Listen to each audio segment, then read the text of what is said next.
Muy buenos días, estimados oyentes. Tenemos el gusto de recibirlos aquí en el programa Caminemos Juntos. Este es el espacio de CAF, un camino de desenvolvimiento espiritual. El grupo se encuentra completo hoy también. Manuel, Miguel, Félix, quienes habla José, y también ayudándonos desde los controles, Roberto Pato Molina. El equipo está en actividad, completo. Y bueno, presentamos el tema de hoy, que hemos sacado un título de una enseñanza que representa un trabajo muy especial, muy especial. El tema de hoy es justo discernimiento, para lo cual hay mucho para decir y también para recibir las colaboraciones e impresiones que tengan los oyentes. Entonces, el tema es justo discernimiento. Quizás para empezar a hablar, uno tendría que definir lo que es el discernimiento o discernir. Discernir es distinguir por medio del intelecto una cosa de otra o varias cosas entre ellas. Esta definición, de alguna manera, nos está hablando de que cuando uno pretende iniciar o ya ha iniciado el camino espiritual, tiene que aprender a discernir aquellas cosas que ayudan a su desenvolvimiento y a ampliar su conciencia y aquellas otras que simplemente lo hacen perder el tiempo. ¿No es cierto? Por ejemplo, aprender a estar en soledad. Uno puede estar en medio de una multitud y encontrarse en soledad. Y encontrarse en soledad desde el punto de vista espiritual es encontrarse en contacto con lo trascendente. Y uno puede estar totalmente solo en un medio donde no hay absolutamente nadie y la mente alocada, la loca de la casa, como decía Santa Teresa, es decir, salta de un lado para otro y uno no está prácticamente donde está en cualquier parte. Sí. Qué tema. Vamos a ver, sí. ¿No sabes por dónde empezar? No, estaba asociando lo que se decía recién, que con las eventualidades, los cambios continuos de la vida, las responsabilidades cotidianas, los trabajos para realizar, las más variadas relaciones que desenvolvemos no solo a lo largo de la vida, sino a veces a lo largo de un día. Pedidos, clientes, gobierno, qué sé yo, tantas cosas. Y me parece que, siguiendo la línea que daba recién Manuel, el justo discernimiento se aplica precisamente en cómo llevar todas esas aparentemente distintas actividades al terreno del desenvolvimiento espiritual. A veces, digamos, en una apreciación simplista, uno puede decir, bueno, esto es bueno, esto es malo, sigo lo bueno, vamos bien. Y básicamente es así. Más, en la vida cotidiana, en la vida de todos los días, nos pasan cosas. Asumimos cosas, vemos situaciones, actuamos en distintas situaciones y no nos resulta, por lo menos a mí no me resulta tan fácil decir esto va y aquello no va. A veces sí, pero otras veces es aprovechar la situación que se presenta así como es, quizás molesta, quizás negativa, a veces funesta, para llevar el agua a nuestro molino, es decir, al terreno del desenvolvimiento espiritual. ¿Cómo aprovecha uno, cómo puedo aprovechar esto que aparentemente es contraproducente, es molesto, al terreno que quiero desenvolver, a la vida espiritual? Sí, yo creo que también ese es el verdadero sentido, por lo menos que queremos darle aquí, cómo discernir entre las cosas de la vida aquello que promueve el desenvolvimiento espiritual de uno y de los demás y aquello que los retrasa, lo bloquea. A mí me parece también que para discernir todas las cosas de la vida nos están presentando opciones en cualquier momento del día. Y a veces no es fácil, o si uno ve objetivamente, no es tan claro saber cómo es un justo discernimiento. Es fácil que las personas juzguemos, cataloguemos a las circunstancias, a las personas, a los políticos, a los conocidos y los no conocidos, de una forma que está como tamizada, como empañada por el cristal de nuestra conciencia. El justo discernimiento perfecto me parece que es muy difícil de llegar a tenerlo, porque no tenemos todos los elementos para evaluar una situación con total precisión, con absoluta precisión. Lo que nosotros vemos y juzgamos pasa a través del tamiz de la conciencia, a través de un filtro, a través de los sentires, de las emociones, de las ideas que tenemos, y entonces catalogamos con eso muchas cosas y discernimos qué es lo que está bien, qué es lo que está mal, y aquello también qué es lo que nosotros queremos o no queremos. Y también hay que ver qué es lo que promueve, como decíamos antes, mi desenvolvimiento o el desenvolvimiento grupal y aquello que los retrasa. Es increíble que cuando uno empieza a profundizar en las personas, se da cuenta que aquellos elementos, como dijimos, el sentir, las ideas, las emociones, los prejuicios, nuestra forma de ver el mundo ya nos está condicionando, de cierto modo, cómo vamos juzgando las circunstancias. El justo discernimiento sería poder ir siempre un poquito más allá, apartarnos un poco, desapegarnos un poco de nuestras ideas y nuestros sentimientos para poder evaluar, distinguir, como se decía, una situación para tomar una decisión. Muchas veces las actitudes que nosotros tenemos en la vida son muy dispersas, porque en las circunstancias de la vida, sobre todo en los momentos actuales, nos exigen prestar atención a muchas situaciones simultáneamente.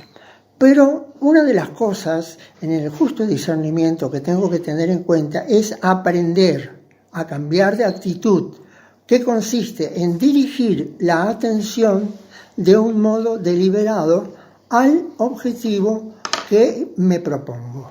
Es decir, no dejar que la loca de la casa, como decíamos, la cabeza vaya donde quisiera. Y el otro aspecto que es importante considerar es que primero, en este proceso, cada uno debe aprender a armonizarse consigo mismo. Yo no puedo vivir en armonía con los demás si no estoy en armonía conmigo mismo. Y la manera de verlo en mi relación con los demás es ver qué efectos produzco en los demás y si realmente mis actitudes, mis procederes son positivos, ¿no es cierto? Es decir, ayudan a que el otro también pueda desenvolverse. Claro. Sí, yo también estaba pensando otra cosa. Como dije y dijimos antes que uno no tiene la precisa, no ve el 100% de la realidad y absolutamente todo. Entonces es fácil que uno elija a veces erróneamente, comete un error. Pero ante eso, es el error, la equivocación, es un aprendizaje. La vida nos muestra después que tal cosa que elegimos, ayer, hace unos años o cuando sea, no fue la más acertada. Nos da un aprendizaje, una experiencia, un conocimiento. Y quizás eso nos tendría que ser útil para una próxima resolución en una circunstancia parecida. O que también podamos transmitir nuestras experiencias a otros para que, no pasen por la misma circunstancia que quizás nosotros ya hemos aprendido y que podemos enseñar un poquito a los demás. Alguien me dijo escuché, mejor dicho, que a veces en los animales no es así directa el aprendizaje, o mejor dicho, no es directa la enseñanza de una persona hacia otra, de un animal hacia otro. Los seres humanos sí podemos ayudarnos con esa experiencia.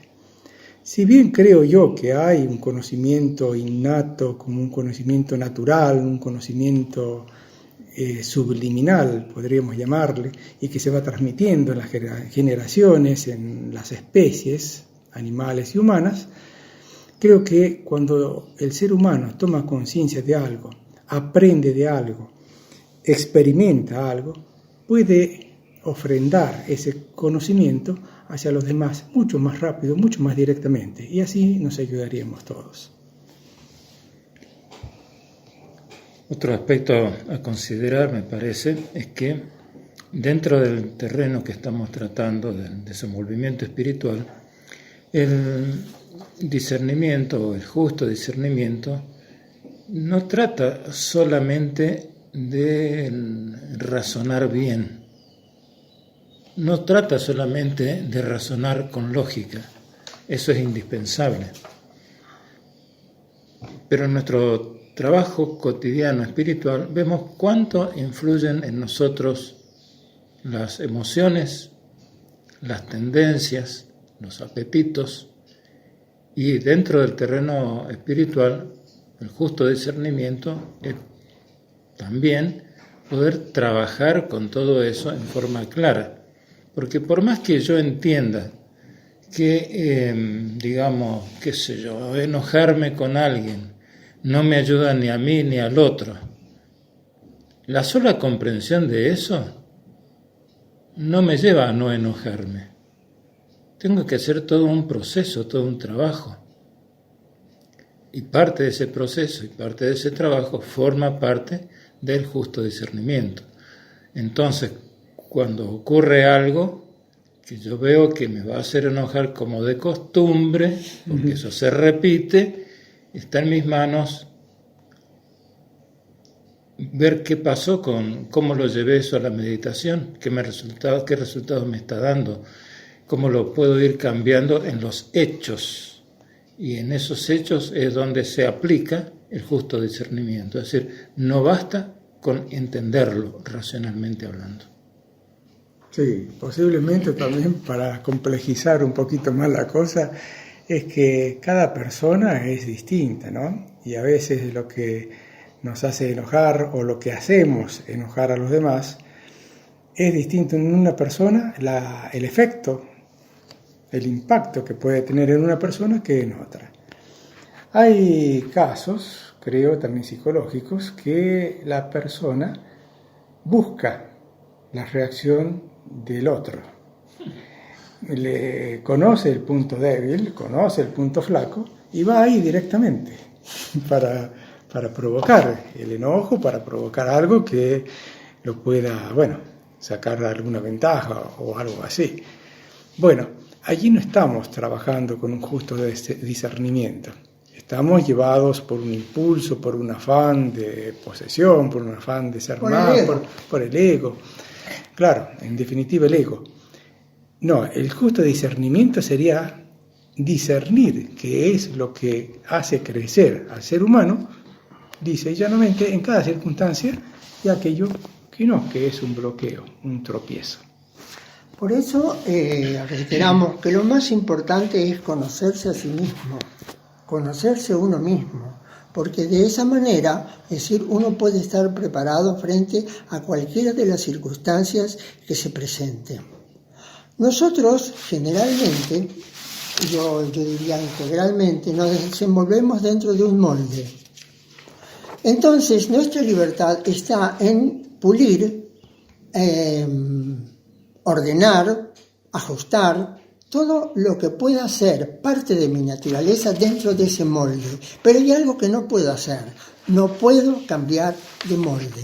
Entonces, yo necesito sí o sí trabajar sobre mí mismo para que pueda realmente brindar a los demás, es decir, el beneficio que ellos necesitan de mi parte. Y otro asunto más que me está viniendo en este momento es que a veces uno ve en el presente situaciones del pasado y se da cuenta de que no fue lo mejor, no fue lo más correcto, que podría haber hecho de otro modo. Sin embargo, en ese momento en que ocurrieron las cosas, en ese momento que era el presente de ese momento, decidí lo que era mejor, lo que creía que era mejor en ese momento. Después, uno va cambiando, se va desenvolviendo, aprende a ver las cosas de otro modo, aprecia las consecuencias de un acto determinado, de una situación, de algo que se dijo, y entonces eso es lo que evalúa y nos ayuda a darnos cuenta que bien, quizás para mí en ese momento era lo mejor, hoy lo veo de modo distinto y hoy no lo haría de esa manera, no lo diría de ese modo, quizás ni siquiera lo diría, no lo sé. Entonces, a lo que quiero llegar es que no es sano llorar sobre lo que se hizo, no es sano arrepentirse en el sentido de sentirse menoscabado, sentirse el último ser de este universo porque uno se equivocó en ese momento. Es bueno verlo, es bueno actuar en consecuencia, es bueno aprender, pero no es bueno marcarse a uno mismo de esa manera. Todos estamos aprendiendo, todos pasamos por distintas situaciones, todos cometemos cosas que podrían haber sido hechas mejor, y hoy mismo aquello que nos parece tan sensato y tan bueno, quizás a la luz del futuro o en un futuro lo veamos como incorrecto o que podría haber sido distinto. Claro. Sí. Félix mencionó algo que es fundamental en lo que estamos hablando, que es la técnica de la meditación. Él dijo en un determinado momento, llevemos el problema a la meditación y veamos qué cosas podemos verlas desde otra perspectiva que es totalmente distinta a la habitual. Pero ¿qué pasa cuando yo tengo una mente dispersa? ¿Qué pasa cuando yo no puedo meditar? Entonces, tengo que valerme de recursos que me ayuden a que aquello que yo necesito elaborar o descubrir o investigar, es decir, pueda aparecer en cualquier otro momento. Como por ejemplo cuando estoy concentrado en un trabajo. Cuando yo tengo que hacer un trabajo mecánico y enfoco la mente, por ejemplo, en la problemática que necesito resolver. Entonces, estoy usando el poder de la mente con algo que yo realmente necesito. Y en ese momento sí puedo tener la capacidad de focalizar la mente, que a veces no la tengo cuando me siento a meditar. Claro, sí. Estaba pensando también que podemos poner el discernimiento en distintos planos de la existencia humana. Por ejemplo, pensar qué es lo que es útil para el organismo físico. La dieta, el ejercicio, la actividad, el descanso, cuánto se descansa, cómo se descansa, y un montón de cosas que hacen que físicamente podamos estar mejor. Podemos discernir también qué es intelectualmente mejor. ¿Qué tenemos que estudiar? ¿Qué tenemos que resolver? ¿Qué tenemos que reflexionar? ¿Y cuáles son aquellas cosas de la mente o donde la mente se distrae, ya sea incluso a veces con propagandas o cosas que no llevan a mucho avance, o estoy enriqueciendo ese poder intelectual? Y en el espíritu lo mismo, que es lo que expande la conciencia, que es lo que hace que uno se acerque más a los seres humanos y a la Divina Madre y a las almas. Entonces, en los distintos planos también podemos tener un discernimiento más o menos preciso, vamos aprendiendo para ver qué es lo mejor que podemos hacer por nosotros mismos y por los demás. Sí, Sí. Yo pienso en estos momentos que estaba escuchando diferentes opiniones, si coinciden justamente con lo que una vez me llamó la atención, que es la actitud de aceptación plena de la vida, tanto los momentos felices como los momentos de dolor o de sufrimiento. Y eso justamente hace con que nosotros nos pongamos detrás de las experiencias que realizamos y nos repitamos una y mil veces: acepto plenamente la situación que estoy viviendo, y llevarlo a la meditación, como decía Manuel también, para poder realmente discernir si el camino que estoy siguiendo es el correcto o tengo que cambiar de rumbo.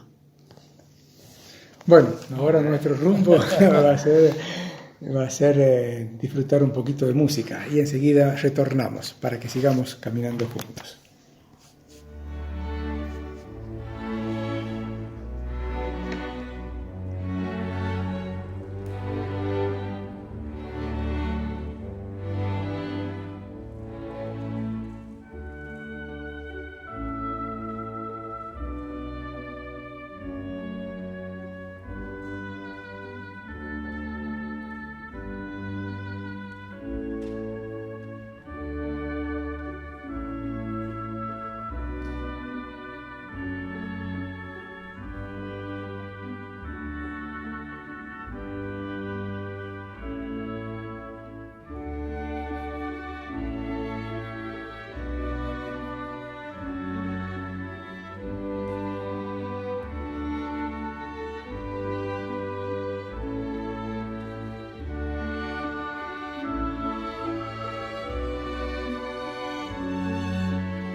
La composición escuchada es el famoso Canon en Re mayor de Johann Pachelbel.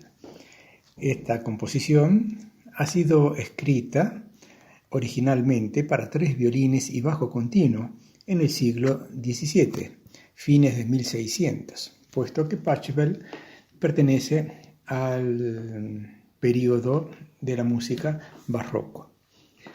Lo que sucedió con esta composición es que él la concibió aparentemente mucho más rápido de lo que ahora se realiza. Hubo un señor hacia mediados del siglo XX, Jean-François Palliard, un director de orquesta, que encontró una versión, más bien hizo una versión más pausada, más declamada, más romántica, podemos decir así, de este canon de Pachelbel. A partir de esa interpretación, el canon empezó a ser famoso, se utiliza en bodas de matrimonios, en fiestas de mucha jerarquía, donde se le quiere dar así realce, pomposo y solemne al acontecimiento, y sufrió, o tuvo, mejor dicho, muchas versiones, para orquesta, para cello, para cuartetos de guitarra, para distintas organizaciones, distintos conjuntos musicales y también para música electrónica. Canon de Johann Pachelbel, canon en Re mayor.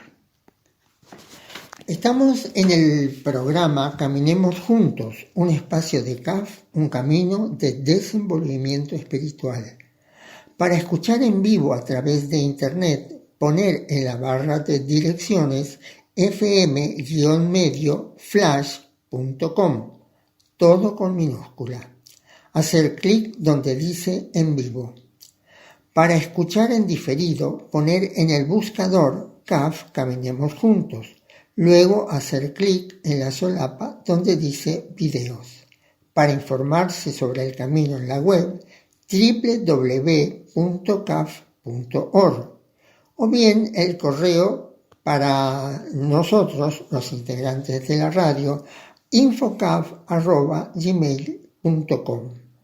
Los teléfonos, el fijo de la radio 03546 420 007 o bien el 15 53 81 09 o 15 53 81 12. Estamos en el programa Caminemos Juntos y ahora estamos empezando el segundo bloque y tenemos un invitado también muy especial aquí. Lo tenemos en pantalla porque estamos en una comunicación por Zoom. Y del otro lado, en la pantalla, está Juan Carlos Nieto. Está en Córdoba en este momento, nosotros aquí nomás en Santa Rosa. Pero él dice que lo presentemos así. Es sanjuanino, nacido en San Juan, es cordobés por adopción, pero es ciudadano del mundo. Por fe. Por fe, por espíritu. Pero aparte también nos comentó un poquito que fue piloto civil y militar. Y además también director de una película, que después nos vamos a comentar un poquito más. Lo que pasa es que estudió cinematografía también. Estudió cine, sí. Estudió cine. Buenos días, Juan Carlos. Un gusto tenerlo aquí y poder conversar un poquito con usted. Buenos días, amigo. Gracias por su invitación. Estoy en representación de la comunidad Bahá'í de Córdoba. La asamblea me pidió que le expresaran los conceptos básicos de la fe a ustedes, o sea que estoy a su disposición. Bueno, claro, eso íbamos a decir también. Justamente como en el programa queremos caminar juntos también a través de otras fes, hemos contactado con la fe Bahá'í. Primero quisiéramos preguntarle, Juan Carlos, ¿cómo es que conoció la fe Bahá'í? ¿Por qué la encontró como su modo de creencia? ¿Y qué sucedió después? Como un militar se volcó hacia la espiritualidad. Ajá, también. A ver. Así es que, lo que no alcancé a contarle que también me recibí de técnico químico químico antes de ser militar. Ajá. Pero siempre, y ustedes deben saber mucho de esto, las almas nuestras son verdaderas buscadoras de la verdad. Entonces siempre busqué el tema espiritual en mí y a mí me llevaban a hacer el catecismo a la iglesia, pero yo sentía una necesidad superior. Iba porque después jugábamos a la pelota detrás en la canchita de la iglesia, ¿no? Después, cuando era militar, también me hice muy amigo del párroco que les hacía hacer la comunión a los soldados, y siempre discutía con él: no podés venir de un día para el otro a que hagan la comunión, informarles por lo menos la grandeza de nuestro Señor Jesucristo y todo esto, y que ellos decidan, no que le decía, bueno, esto es bueno para cuando te casé, y los soldaditos inconscientes tomaban la primera comunión, ¿no? O sea que siempre tuve ese espíritu. Tuve la oportunidad en el 68, año 68, de ir por la Escuela Industrial Sarmiento. Fuimos 8 meses a Europa y ahí me fui al Vaticano, ¿no? Pero no encontré realmente, pensé que ahí iba a encontrar mi parte espiritual en profundidad, ¿no? Y no fue así. Voy a decir nada más que eso, que me quedé intranquilo de no haber encontrado lo que creía que iba a encontrar en la sede central del cristianismo. ¿Y cómo fue entonces el momento en que sí encontró lo que usted creía que era la fe para usted? ¿Qué era lo suyo? Lo suyo, sí. Pues sí, ¿no? De una forma casi, bueno, Dios tiene sus caminos, ¿no? Y de alguna manera, siendo militar, era oficial del escuadrón de tropas de la Escuela de Aviación, y un soldado que tenía de ayudante me decía que me quería invitar a conocer sus amigas y todo esto. Yo tenía 21 años, así que, y era ya alférez de la Fuerza Aérea, ¿no? Y bueno, entre pito y flauta quedamos un día y resulta que me olvidé del compromiso ese y me fui a volar porque quería hacer muchas horas de vuelo, y me fui a Mendoza de noche, y al regresar, la voy a hacer corta, porque sí, la versión larga ya la he escuchado.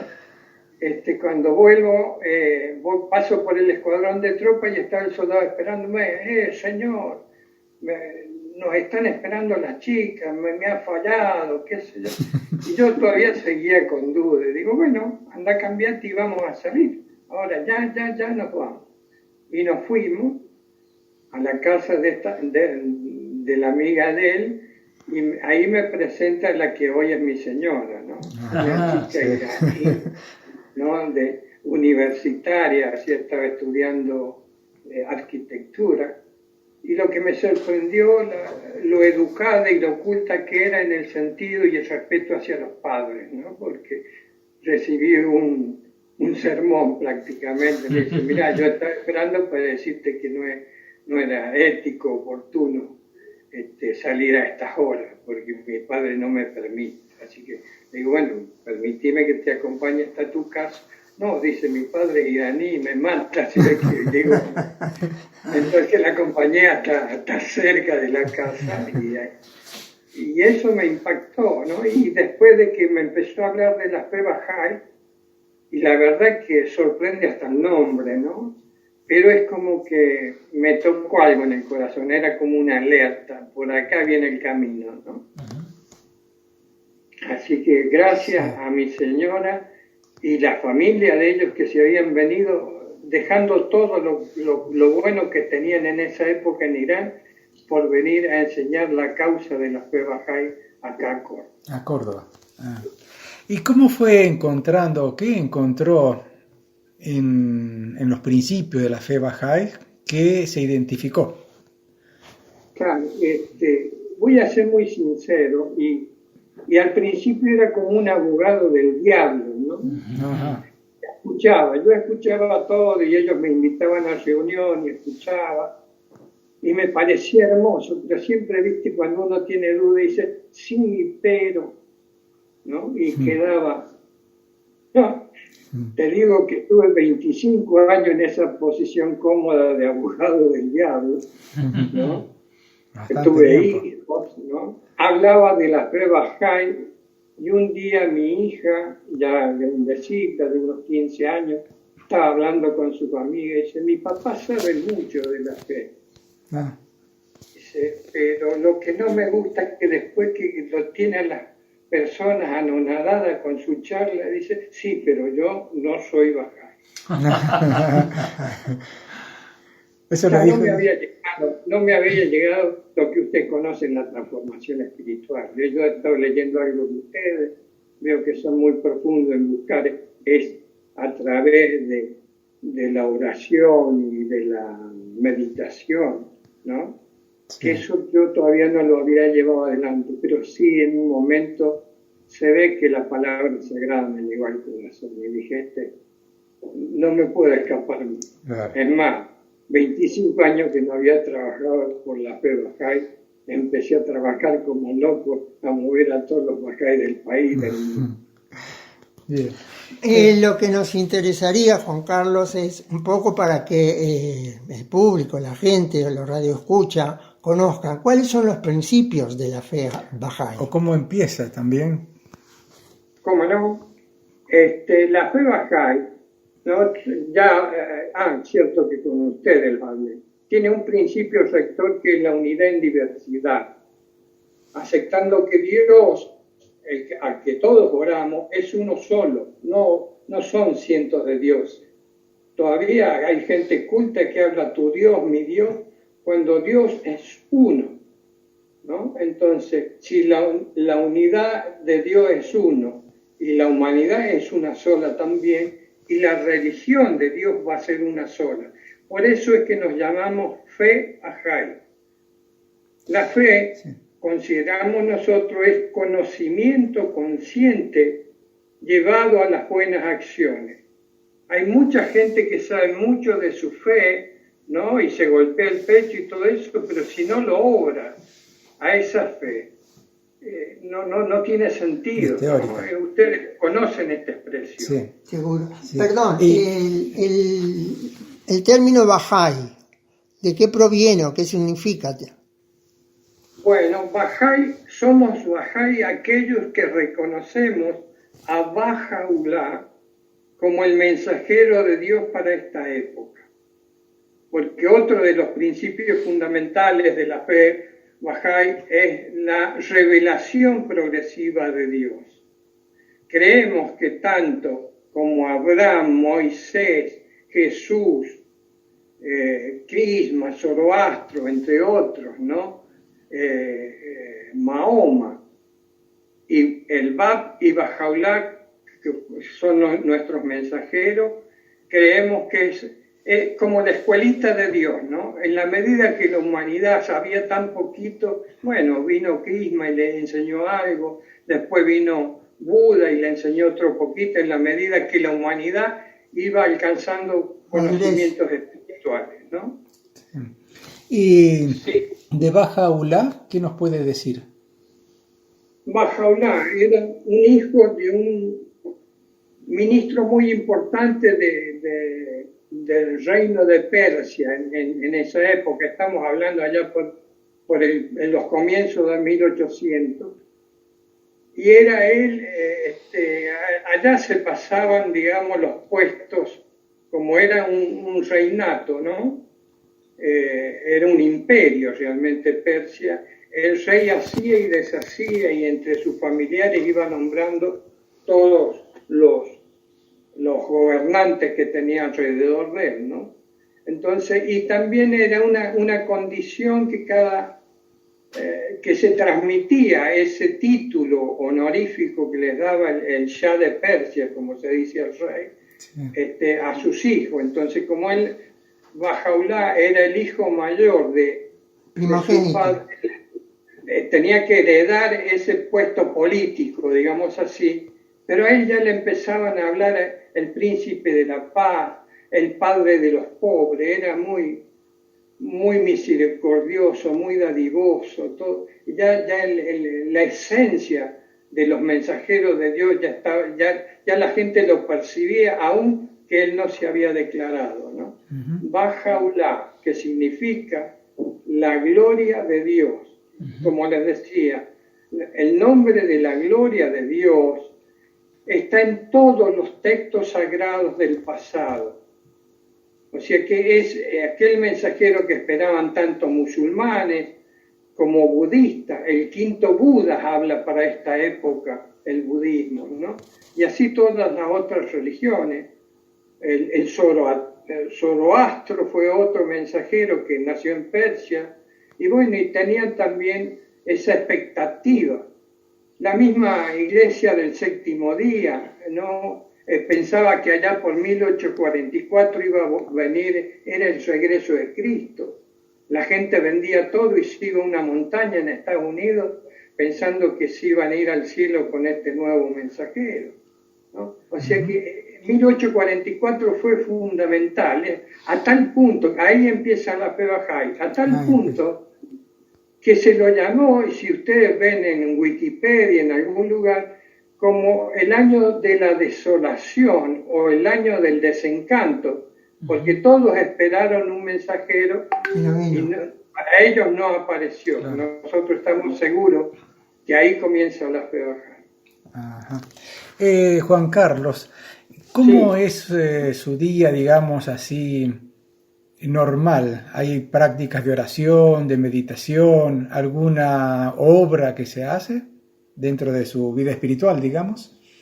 Sí, mira, nosotros tenemos, o sea, como todos los mensajeros han iniciado calendario nuevo, también la fe Bahá'í tiene un calendario nuevo que consta de 19 meses, de 19 días cada uno. Y nosotros no tenemos dogmas ni liturgias, nada más que orar a Dios en forma directa. Tenemos el privilegio, que es tan reciente la fe nuestra, la fe Bahá'í, que tenemos los escritos de puño y letra de Bahá'u'lláh. Y esa palabra sagrada es tremenda, dice que él mismo dice que la palabra sagrada instila vida nueva. Yo creo que ustedes entienden perfectamente a lo que me estoy refiriendo. ¿Cómo llega la palabra sagrada al corazón? El corazón es lo que se ha reservado Dios del hombre. Todo lo demás, como dijo Jesucristo, denle al César lo que es de César, ¿no? Bahá'u'lláh dice, yo me he guardado para mí como mi aposento y morada, hablando como Dios, ¿no? El corazón del hombre. Por eso uno de los primeros consejos que nos da dice, posee un corazón bondadoso, puro y radiante, para que sea tuya una sabiduría sempiterna. Porque si uno invita al enemigo de Dios, la avaricia, la codicia, el yo ofuscador, todo, llamemos como quiera a lo que está pasando hoy en día por haber abandonado la espiritualidad a los hombres, Dios no va a esa morada, ve que está el enemigo de él dentro de nuestro corazón y se vuelve muy triste hacia los mundos espirituales de él. Bueno, y por ejemplo, volviendo a la pregunta esa, ¿hay un método de vida? ¿Tiene un horario en su vida así distribuido para la oración o para la lectura, el estudio? ¿O cada uno acomoda su horario según lo que necesite? No, te digo, pero es muy simple. Lo único obligatorio que tenemos es una oración obligatoria, que se llama así, pero la traducción no le hace honor al sentido, ¿no? Porque adorar a Dios nos hace más grandes, o sea que uno ya cuando entra en la espiritualidad no lo siente como una obligación, sino como ese amor que siente, ¿no?, hacia otra persona magnificado al 1000%, ¿no? Entonces tenemos para hacer o una oración corta, o una oración mediana, o una oración larga, mínimamente, ¿no? Pero sabemos, ¿no?, que orar es una escalera al cielo, decía Mahoma, ¿no? Perdón, pero Bahá'u'lláh, ¿vive o vivió? Vivió. Él murió en 1892. Y dejó un sucesor. Sí, él dejó, no hay sucesores, sino como una guía hasta que se estableciera una organización administrativa mundial de origen divino que él proclamó. Un orden nuevo mundial. Entonces dejó a su hijo como pivote de la fe Bahá'í hasta que se hiciera cargo una institución instituida por él que se llama la Casa Universal de Justicia. Parece un edificio, es un edificio hermoso, pero a su vez es una institución con 9 miembros que elegimos cada 5 años. Ajá. Juan Carlos, también para que los oyentes y nosotros tengamos una idea de la fe Bahá'í, ¿hay grupos en todo el mundo? ¿Hay fieles de la fe Bahá'í a lo largo del planeta? Bien, ¿estás bien sentado? Sí. ¿Estás bien apoyado a los apoyabrazos? Sí. Según la enciclopedia británica, la fe Bahá'í es la segunda religión en expansión en el mundo detrás del cristianismo. Ajá. Hemos llegado a 247 países, hay pequeños grupos de Bahá'í en todos esos países y territorios nacionales, ¿no? Porque este principio Bahá'í, este principio administrativo de orden divino instituido por Bahá'u'lláh, nos habla que nos debemos organizar así. En cada lugar, en cada pueblo donde hay un municipio, ¿no? Habiendo más de 9 Bahá'í con 21 años, podemos votar y elegir una asamblea de 9 miembros. Ajá. Que va a tomar las decisiones espirituales de la comunidad Bahá'í de ese lugar. Ajá. A posterior hay otro nivel que sería como el nivel provincial, pero acá en la Argentina, como no somos tantos, hay un grupo que es regional, que puede abarcar 2 o 3 provincias, ¿no? Es también como una asamblea, pero a nivel regional. Claro. Y después todos los años votamos una asamblea nacional de 9 miembros. 9 miembros, y todo es 9 o 19 en la fe Bahá'í. Ustedes saben como el Kabbalah, todo eso tienen su significado, los números. Ajá. El 9 para nosotros es el mayor número de la singularidad, ¿no? Pero es la unidad mayor, ¿no? Uh-huh. A ver, he visto, Juan Carlos, en internet también que hay, por lo menos en Santiago de Chile, un templo muy grande, muy interesante, muy visitado por muchas personas y que parece que tiene, 9 puertas, por un lado, el número 9, y que va a todo tipo de creyente también a recogerse en oración. Sí, es así, porque si hablamos de la unidad de la religión como que es la única, vamos a entender que si Dios es uno solo, no quiere cientos o miles de pequeñas religiones, ¿no? Entonces nosotros abrimos las puertas a todo aquel que quiere ir a orar a ese Dios único y verdadero, ¿no?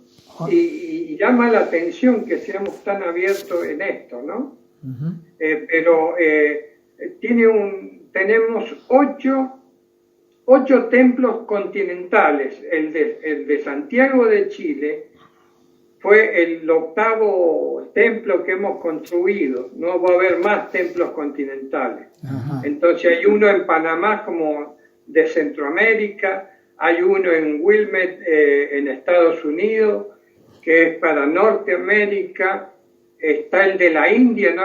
Les aconsejo que vean, yo le había puesto fotos, después cuando les pase el PowerPoint van a ver esto, ¿no? Muy bien. Y después tenemos nuestro centro mundial donde convive ahí los 9 miembros de la Casa Universal de Justicia, que está en Haifa, Estado de Israel.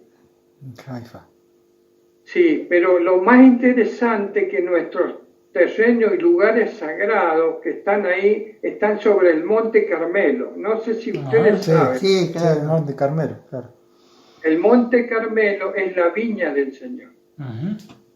Y de alguna manera los Bahá'í hemos hecho unas hermosas lugares históricos nuestros, porque si ustedes se fijan, a lo largo de ese monte hemos hecho 19 escalinatas, ¿no? Y en el centro está el santuario del Bab, ese que decía que era como Juan el Bautista.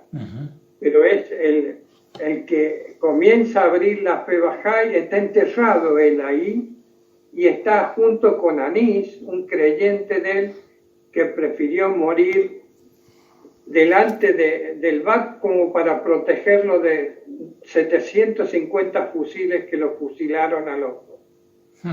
Así que esa es la historia hermosa que cuento en el cine yo. Sí, esa era la película. Fíjense, sí. La tradición del Monte Carmelo dice que estamos comenzando el día de Dios, el día que todos reconozcamos que el poder sobre la tierra la tiene Dios, ¿no? Y dice que ahí en esas escalinatas que hemos inaugurado en el 2021, van a venir los reyes y gobernantes de la tierra y depositarán su corona ahí frente al santuario del Bab para reconocer que el poder de Dios en la tierra es válido y que a partir de ahora vamos a empezar a dar cumplimiento a aquello que nos prometió nuestro Señor Jesucristo, ¿no? Venga a nosotros tu reino, hágase tu voluntad, aquí en la tierra como en el cielo. Nosotros hemos empezado a trabajar en ese orden mundial para que nos empezamos a unir todos, ¿no? Porque fíjense que nuestra Casa Universal de Justicia va a ser la parte, digamos, gubernamental de la espiritualidad, pero va a haber un ejecutivo mundial y una legislatura mundial. Porque fíjese qué nos está pasando, es muy evidente el tema de las enfermedades que estamos soportando ahora, estas pandemias, ¿no? Es producto de que no tenemos gobiernos supranacionales. Cada país se le ha antojado hacer cualquier cosa y así no está yendo. Sí, esa es la opinión de mucha gente. Así es. Sí. Bueno, se van a empezar a sorprender, porque esto es para esta época. Y nosotros sabíamos, lo podemos decir, ¿saben por qué? Porque Bahá'u'lláh en 1863, cuando se declara como el nuevo mensajero de Dios, le escribió a todos los reyes y gobernantes del mundo, hasta el Papa Pío IX. Les escribió, a Pío IX le escribió: vos que estás orando todos los días que yo regrese, abandonad todo lo terrenal, los lujos que tenés, vení conmigo humildemente. Fue el Papa más militar que yo creo que tuvo el catolicismo. Y no reconocieron. Dice, bueno, vamos a esperar 100 años. Si los gobernantes del mundo hubiesen aceptado con firmeza el mensaje de Bahá'u'lláh, hubiésemos entrado en la más grande paz para el mundo que tenía previsto Dios. Pero como no fue así, ha dejado un orden en los cuales los Bahá'í estamos trabajando para eso, ¿no? Si después se quieren, someramente lo puedo explicar, ¿no? Bien. Sí, se nos está yendo un poquito el tiempo. Mire que hemos pasado ya 26 minutos, y más de 26 minutos hablando. Pero queda la puerta abierta, Juan Carlos, para seguir conversando en otra porque oportunidad. Es muy interesante todo lo que nos cuenta. Es muy grande el horizonte que hay de cosas para explorar. Le agradecemos este contacto ahora a Juan Carlos y me parece que sí, que tenemos que seguir trabajando todos para un mundo mejor. Así que gracias por su participación. ¿Me permiten? Sí. ¿Me permiten?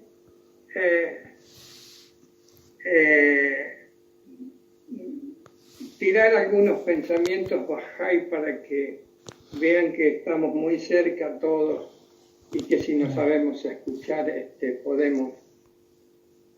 podemos dialogar para mejorar el mundo, ¿no? Porque hablamos que el mejoramiento del mundo puede ser logrado por acciones puras y hermosas y por conductas loables y correctas. Hemos practicado por 6.500 años la maldad, el egoísmo, cuando es todo lo contrario que tenemos que hacer para que la más grande paz venga sobre esta tierra. Entonces, permítanme, les voy a leer una reseña cortita de un texto de Bahá'u'lláh, y dice así: oh mi hermano, cuando un buscador verdadero decide dar el paso de la búsqueda por el camino que lleva el conocimiento del antiguo de los días, debe, antes que nada, limpiar y purificar su corazón, que es la sede de la revelación de los misterios interiores de Dios, del polvo ofuscador, de todo conocimiento adquirido y de insinuaciones de las personificaciones de las fantasías satánicas. Debe purgar su pecho, que es el santuario del amor perdurable del amado, de toda contaminación y santificar su alma de todo lo que le pertenece al agua y a la arcilla, y de todo apego vago y efímero. Debe limpiar su corazón tanto que no quede en él ningún vestigio de amor ni odio, no sea que ese amor lo incline ciegamente al error o ese odio lo aleje de la verdad. Así pues, ver en este día cómo la mayoría de la gente, a causa de tal amor y odio, están privadas de la paz inmortal. Se han apartado lejos de las personificaciones de los misterios divinos y vagan sin pastor por los desiertos del olvido y del error. Bahá'u'lláh en el libro de la certeza. Hermoso. Muy bien. Gracias. Muy lindo Gracias, mensaje. Juan Carlos, y bueno, muchas gracias por conectar y por su tiempo. Hasta Cuando pronto. ustedes quieran, estamos para eso. Gracias. Muchas gracias.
escuchado es música sufí, escrita especialmente para la meditación. Música para la meditación sufí, interpretada por un conjunto con instrumentos originarios de Medio Oriente, el rebab, el laúd, varios instrumentos de percusión, y crean una atmósfera para la meditación, y suele ser danzada esta música también por los derviches en sus danzas circulares. Música sufí para la meditación. Agradecemos a todos los oyentes que nos acompañan, a quienes nos hacen llegar su aliento, sugerencias, consejos, preguntas y también colaboración en distintas áreas en forma silenciosa y desinteresada, como Sandra, Claudia y Eduardo. Agradecemos a todos los que nos van acompañando: Daniel de Corrientes, Omar de San Rafael, Rodolfo y Viviana de Buenos Aires, Hilda de San Luis, Ricardo y Viviana de Buenos Aires, Florencia y Cristina de Villa Mercedes, Miriam de Buenos Aires, Ángel de Mendoza, y al perseverante apoyo de nuestro operador Roberto Molina. En realidad no podemos nombrar a todos aquellos que nos hacen llegar sus consejos y su aliento en distintas formas. Nuestro especial agradecimiento también a Mario Solís y al equipo de Radio Flash FM 107.7 de Santa Rosa de Calamuchita, Córdoba, Argentina. Continuamos con el programa Caminemos Juntos, un espacio de CAF, un camino de desenvolvimiento especial. Y hoy nos corresponde, y ahora, ¿no? ¿Cómo? Espiritual. Espiritual. Ahora nos corresponde hablar de una biografía, y elegimos a un personaje, yo diría que muy representativo de los movimientos espirituales, que es la señora Annie Besant. Realmente sucesora de la famosa H.P. Blavatsky. Annie Besant, que su nombre original fue Annie Good, nació en Londres el 1 de octubre de 1847. Sus padres eran irlandeses de clase media. Pero la vida de ella, sus primeros años fueron muy difíciles. Falleció el padre, luego falleció el hermano, la madre no la podía sostener hasta que ella pasa a manos de una amiga íntima de la madre que era muy solidaria y le dio la educación que ella necesitaba. A partir de eso ella conoce a un austero anglicano evangélico y a los 26 años de se casa con él. Pero el matrimonio fue algo difícil. Tuvieron 2 hijas, pero al final terminaron separándose. Sí, después es un tema que también podemos comentar un poquito porque tiene toda una historia. En generalidad yo quisiera hacer también una presentación de una mujer que me parece ahora increíble, porque yo tenía conocimientos de Annie Besant, de su labor en la teosofía, en la Sociedad Teosófica de Londres, su relación y estudio con Elena Petrovna Blavatsky, y en fin, y cuántas cosas más. Pero al leer la biografía un poco más detallada, se ve que hay un espíritu tremendo, un horizonte muy amplio, porque trabaja en distintas cosas. Es una mujer para la época indomable y adelantada, sí, tal cual. Nació antes del tiempo, digamos. Sí, ella, como se dijo recién, se casó con un señor, Frank Besant, y con quien se divorció al poco tiempo. En realidad el matrimonio no fue feliz. Comenzaron los conflictos porque Annie era independiente y tenía sus intereses políticos y religiosos, muy inquieta. Además, parece ser que era maltratada físicamente por su esposo. El matrimonio termina y ella hay un momento, se cuenta en su biografía, que tenía veneno en la mano. Había estado en una situación tan extrema, tan difícil, que ya no quería vivir. Pensó en el suicidio. Cuando estaba a punto de beber ese veneno, escuchó una voz clara de severa reprobación, que le dijo así: «Cobarde», escucha ella, «cobarde, que solía soñar con el martirio y no puede soportar unos pocos años de desgracia». De inmediato, después de esa voz que escuchó, de inmediato arrojó la botella con el veneno, que tenía todo preparado para suicidarse, y nunca olvidó esa voz. Sí, es una personalidad, más que una personalidad, un personaje, una mujer fuera de serie, porque, digamos, en la época en que ella vive, digamos, la sociedad no toleraba una separación del matrimonio, ya era muy mal visto, mucho menos volver a casarse. La independencia, ella era muy independiente, pensaba mucho, era muy inteligente, y una de las cosas extraordinarias que marcan un antes y un después en su vida es cuando despierta su vocación espiritual interior con la lectura de unos libros de Petrona Blavatsky, que ella tenía que hacer un artículo, hacer un escrito sobre eso, y a medida que lo va leyendo se va sintiendo identificada. Esa era la luz que estaba buscando, eso era lo que ella necesitaba. Tanto es así que decide escribirle a Blavatsky, a la autora de los libros que ella estaba analizando, porque quería conocerla. Y Petrona Blavatsky le responde que ella también tenía mucho interés en conocerla, porque era una mujer muy valiente, que decía lo que pensaba delante de todo el mundo y que no tenía, digamos, miedo de expresarse. Todo esto a ella le abre una puerta gigantesca de un antes y un después, porque ella trabajaba en la política y tiene que dejar su aspecto político, tiene que dejar sus creencias, porque ha encontrado lo suyo. Y todas las personalidades, las amistades, los colegas que tiene, son por las actividades políticas y religiosas que ella hacía. Y de pronto tiene que dejarlo todo. Da una charla explicando por qué deja todo y se dedica a la teosofía.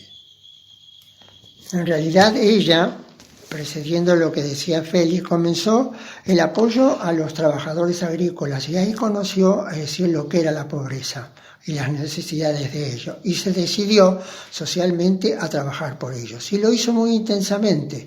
Pero ¿qué pasó? A pesar de que ella estaba totalmente comprometida con lo que estaba haciendo, sintió un gran vacío interior, y eso es la que lo llevó, como decía Félix, a conectarla con Madame Blavatsky, porque a través de la lectura de los libros que le habían dado ocasionalmente para que los leyera, ella encontró la luz que tanto buscaba hasta ese momento.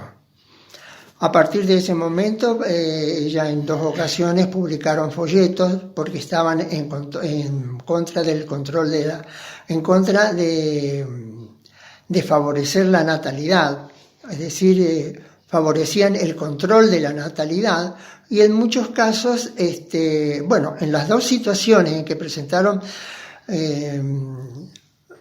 panfletos de este tipo, fueron mal considerados y arrestados directamente, es decir, lo colocaron, lo metieron preso. Sí, en el segundo caso, sí, eso no se concretó porque por fallas técnicas en el juicio, ¿no es cierto? Bueno, ahí se ve el activismo social que ella tiene, también una visión general de la humanidad. Y en ese momento recordemos también que a principios del siglo XIX había aparecido ya ese señor Malthus, que había dicho que había hecho una ecuación, que si seguía creciendo demográficamente la población humana, iba a llegar a un punto de un colapso, no iba a haber alimento para todos. Entonces, basado quizás en esos conocimientos, en esos estudios, Annie Besant y otro señor, que creo que era un tal Bradlaugh, se convirtieron en hombres conocidos porque republicaron un panfleto estadounidense de otro señor titulado Los frutos de la filosofía y que promovía el control de la natalidad. Eso les causó que fuera rechazado por parte de la Iglesia y también con el calificativo de obra obscena, lo que estaban haciendo. Fueron arrestados, enjuiciados. Se los acusó de publicar material que podría depravar o corromper a aquellos cuyas mentes están abiertas a influencias inmorales. Bueno, fue bastante agria la situación. Fueron condenados, aunque al final no se concretó el juicio, porque no se concretó la sentencia, digamos, porque se apeló y por una falla técnica pudieron ser liberados. Pero eso no terminaba allí. Hay un punto ahí cuando nos dicen que lo que ellos están proponiendo es inmoral. Ella le responde que es mucho más inmoral traer hijos al mundo que después no van a poder alimentar ni educar. Por supuesto. Entonces, creo que le tapa un poco la boca con eso. Sí. ¿Y cómo es que una pequeña o gran forma de pensar abre todo un panorama? No es inmoral el control de la natalidad si lo otro no puede ser llevado a cabo. Dar buena alimentación, instrucción y salud. Hay un aspecto muy interesante que ella dice, en la etapa donde todavía estaba dentro del activismo social. Y decía, cada vez más y más había crecido en mí la sensación de que se necesitaba algo más que yo poseía para curar las enfermedades sociales. La posición socialista basada en el aspecto económico está bien, pero ¿dónde obtener la inspiración, el motivo que debería conducir a la realización de la hermandad del hombre? Porque esa era en realidad su gran problemática. Bueno, hoy invitaría a hacer una pequeña pausa, así disfrutamos un poquito de música y retornamos enseguida con esta interesante biografía.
Esta samba que se ha escuchado tiene el título de Latitud Celeste. Esta es compuesta por mí en el año 2012 aproximadamente y quiere representar con este nombre, Latitud Celeste, aquello que está fuera del ámbito humano, fuera del ámbito natural, digamos, lo que está por lo sobrenatural. Latitud Celeste ha sido interpretada por un guitarrista sanjuanino, Iván Amorós. En realidad no tenemos mucho tiempo para comentar todos los aspectos interesantes de su vida, pero hay dos aspectos que son los más destacados de todo. Primero, el hecho de la creación, del apoyo que ella hace en la India y de la creación de escuelas, ¿no es cierto? Y por el otro lado, de que H.P. Blavatsky la considera como la líder que de alguna manera tenía que seguir al frente de la sociedad teosófica cuando ella muera. Y la presenta así: por medio de la presente, en nombre del maestro, designo a Annie Besant, secretaria principal del grupo interno de la Sociedad Esotérica y registradora de las enseñanzas. A partir de ahí,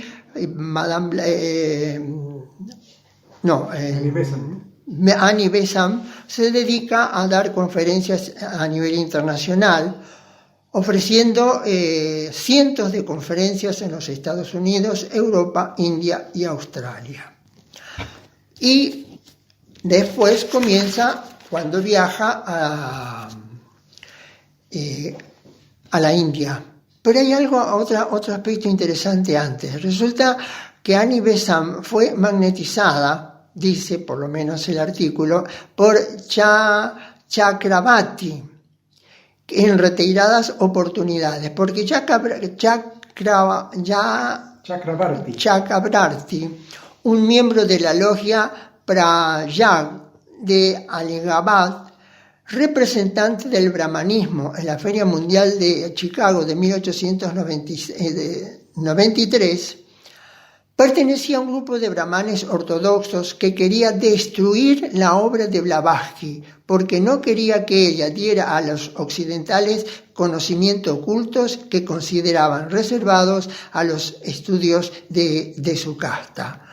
En algún momento he escuchado que con las publicaciones de los libros de Blavatsky, de todas las publicaciones que ella hace, prácticamente termina el esoterismo dentro de nuestra civilización, y todo lo esotérico pasa a ser exotérico, es decir, al alcance de todos. Bueno, esa es una de la obra de Petrona Blavatsky que hace con su libro La Doctrina Secreta. Allí la publica y pone muchos conocimientos que antes eran ocultos y que quizás por eso muchas personas consideraron que no tenía que revelar todavía esos conocimientos. Entonces se opusieron mucho a la obra de la teosofía. En 1893, Annie Besant viaja a la India por primera vez. Allí arriba el 16 de noviembre y efectuaría numerosos viajes durante 4 meses, dando conferencias en muchas ciudades. Pero lo importante es que a medida que ella va recorriendo la India, me parece que empieza a surgir un amor, un reconocimiento, un apoyo tácito a ese país, porque la influencia que tiene después es en la vida educativa, cultural y política de la India. Toda su acción sería realmente notable, toda su contribución a ese país, a la India, sería notable. Es interesante, aunque sea de refilón, recordar que es contemporánea de Gandhi, en quien influye. Sí. Gandhi era muy joven en ese momento y realmente tiene una influencia política que no sé hasta qué punto, pero digamos, quizás lo definió a él de alguna manera. Y también recordemos que fue la madre espiritual en su momento de nada menos que Krishnamurti. Entonces la influencia que ella tiene en todo el mundo es en los más distintos niveles, porque si bien ella deja todo el aspecto político anterior a su ingreso en la teosofía, todos los escritos que ella deja, todo lo que ella genera como movimiento, continúa, las ideas no paran. Entonces, de distintas maneras, de distintos modos, es una usina espiritual, es una usina de ideas, es una usina de energía que está al servicio de la humanidad, y así lo refleja también en sus numerosos escritos. En 1929, la señora Besant realizó su última gira por los Estados Unidos. Habla también con miembros del campus Olcott, con distintos discursos de despedida. Annie Besant falleció antes de cumplir los 85 años, poco antes de cumplir los 85 años. Fue cremada en Adyar, creo que así se pronuncia, en una gran ceremonia, y las cenizas fueron depositadas, una parte en el Ganges, donde habían sido también arrojadas las cenizas de Madame Blavatsky, y la otra mitad de sus cenizas fueron colocadas en el Jardín de Recuerdos de Adyar. 10 años después de la última gira estadounidense, el 19 de julio de 1939, se plantó un abeto, un árbol, en el lugar donde habló por última vez en el campus Olcott. El gobierno indio emitió un sello postal en nombre de la señora Besant en 1963 y además muchas de las escuelas que ella creó personalmente llevan el nombre de ella en su honor. Bueno, esto ha sido una pequeña reseña, no sé si hay algo más. Un súper resumen, una vida súper complicada y larga. Sí, y de muchas facetas y muchas acciones. Ha sido un pequeño resumen, quisiéramos compartir con ustedes, queríamos caminar a través de esta vida espiritual porque tiene mucho para enseñarnos y mucha obra ha dejado también en nuestro mundo.